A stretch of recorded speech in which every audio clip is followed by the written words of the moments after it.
This channel's content is strictly for educational and informational purpose and does not endorse or promote any form of violence, harm, illegal activities, self-injuries and communal disharmony. আমাদের সঙ্গে এই মুহূর্তে নাগরিক সমাজের মিছিল সেখান থেকে রয়েছেন মৌমিতা চক্রবর্তী আমাদের প্রতিনিধি। মৌমিতা, আমরা দেখছি যে বেশ কয়েক ঘন্টা হয়ে গেল এই প্রতিবাদ মিছিল তা চলছে এবং এই মুহূর্তে প্রতিবাদ মিছিল কোথায় রয়েছে?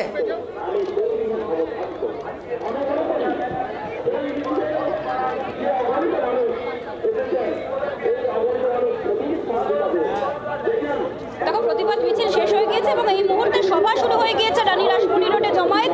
যে জমায়েতে পতাকা ছেড়ে যেমনটা বলছিলাম যে সমস্ত স্তরের মানুষ তারা অংশ নিয়েছেন, তারা সামিল হয়েছেন এবং তাদের তরফ থেকে যে মঞ্চ, সেই মঞ্চ দেখতে পাচ্ছ যে মঞ্চে যেমন মঞ্চের তরফ থেকে গান গাওয়া হচ্ছিল, বিভিন্ন রকম প্রতিবাদ, বিভিন্ন রকম ভাষা। সৃজনকে দেখতে পাচ্ছি। সৃজন, আজকের এই মিছিলে দেখছি পতাকা ছাড়া সমস্ত স্তরের মানুষ সামিল হয়েছেন। আজকের মিছিল থেকে আপনার বার্তা? আমি তো শুধু বামপন্থী কর্মী নই, আমি তিলোত্তমার একজন সহনাগরিক হিসেবে আজকে এসেছি এবং ওর মা বাবা যে লড়াইটা লড়ছেন তার পাশে গোটা বাংলা যেভাবে দাঁড়িয়েছে সংহতিতে এসেছি। 22 দিন 24 দিন কেটে গেছে, বিচার পাওয়া যাচ্ছে না। অ্যাট দ্য সেম টাইম মিছিলও শেষ হচ্ছে না, এইটা আসার কথা হচ্ছে যে রোজ লক্ষ লক্ষ মানুষ রাস্তায় নামছেন এবং এইভাবে নামবেন। পুলিশ প্রশাসন, শাসক দল, সিবিআই কে এই বিচার খুঁজে দেবে, কারা অপরাধী বের করতে হবে। আমরা সবাই সুবিচারের জন্য লড়ছি।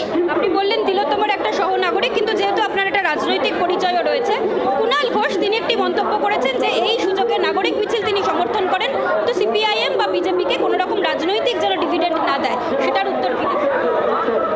কুণাল ঘোষ অনেক কিছু বলছেন। কুণাল ঘোষকে এইসব মিছিলে এলে লোকে তাড়া করবে, সেই জন্য উনি বাড়িতে বসে এইসব টুইট করছেন আর আপনাদেরকে ডেকে বলছেন।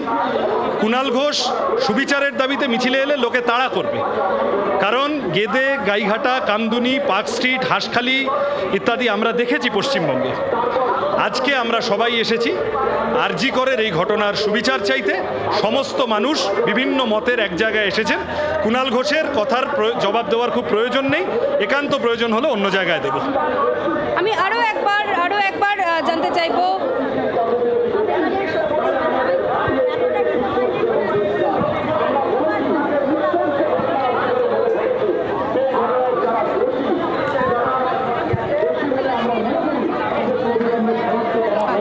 প্রতিবাদে ন্যায় বিচারের দাবিতে নাগরিক সমাজের প্রতিবাদ মিছিল এবং বেশ কয়েক ঘন্টা পর এই প্রতিবাদ মিছিল শেষ হয় রাসবিহারীতে গিয়ে।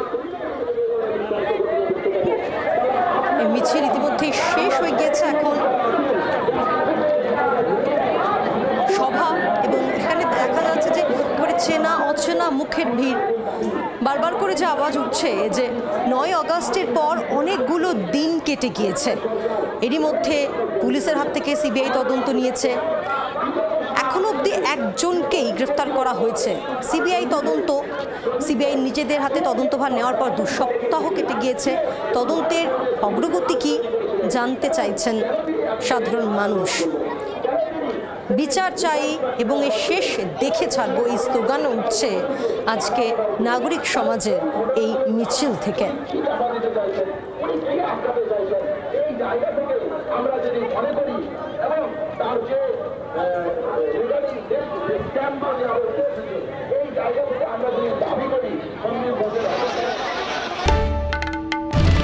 বাংলার আওয়াজ, বাঙালির আবেগ, জি 24 ঘন্টা।